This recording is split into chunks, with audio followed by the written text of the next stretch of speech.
organic farming is just farming where we practice natural methods of farming, and that means that you're not using any of your chemical fertilizers or even synthetic ones.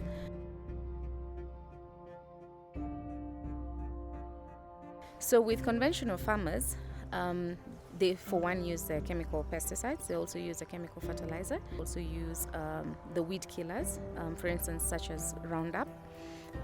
So for us with organic farming, you have to hand pick the weeds because you're avoiding to spray the weeds, because then in that at the same time it still goes into your soil and then eventually into your water and also into the food, and then hence you have toxins into the food and in your water. So yeah, that's the huge difference between an organic farmer and a conventional farmer.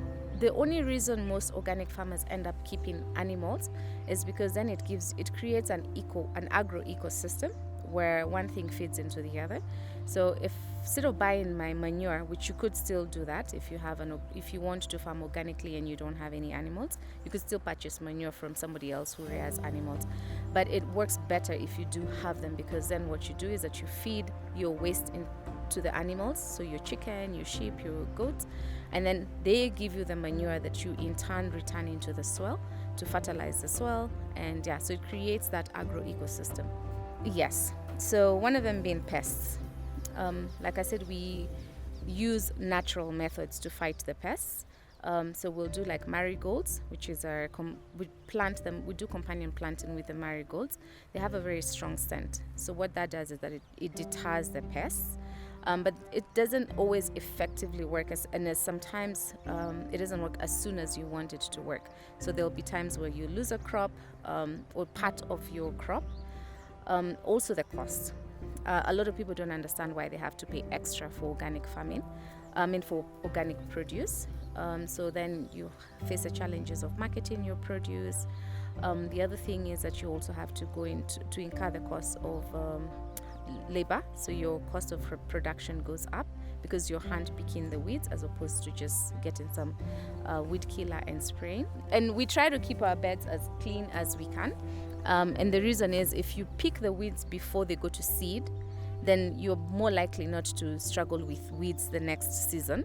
So the ideal situation is to always make sure that your beds are clean. Pick as much as you can.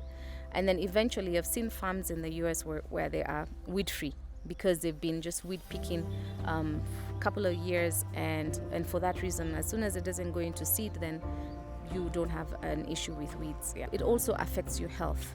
You're also looking into the same toxins going into your food.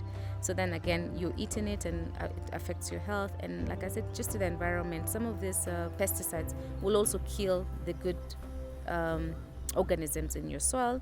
So declining, that also will be a decline on the quality of your soil, and also for the beneficial insects, like for your bees.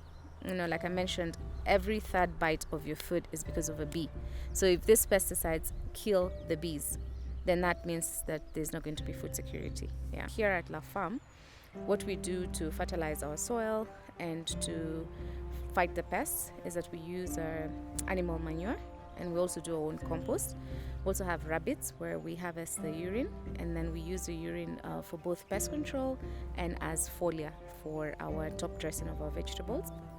And yeah, so organic farming is just avoiding any chemical fertilizers and avoiding any chemical pesticides. So we're moving towards where people are now more keen on knowing where their food is coming from, and with the lifestyle diseases and diseases like cancer now, and there being such a highlight of cancers, some of the causes is because of what you're eating, then there's going to be more people who will be requiring or requesting for organic food. Yeah. I've been doing it now I believe this is my third year, and it's been really difficult. Now is when I can say I'm at a place where I feel a little more comfortable. It's difficult, it's disheartening, so you have to be very passionate about it. I'm actually an interior designer, so yeah, this has been all self-taught. It morphed from just me wanting to know where my food is coming from to what we have here now. And I couldn't be happier. It also makes me feel like I have a social responsibility of teaching people about organic farming, and also just for people knowing exactly where their food is coming from, how it's being grown, just before they put it on their plate.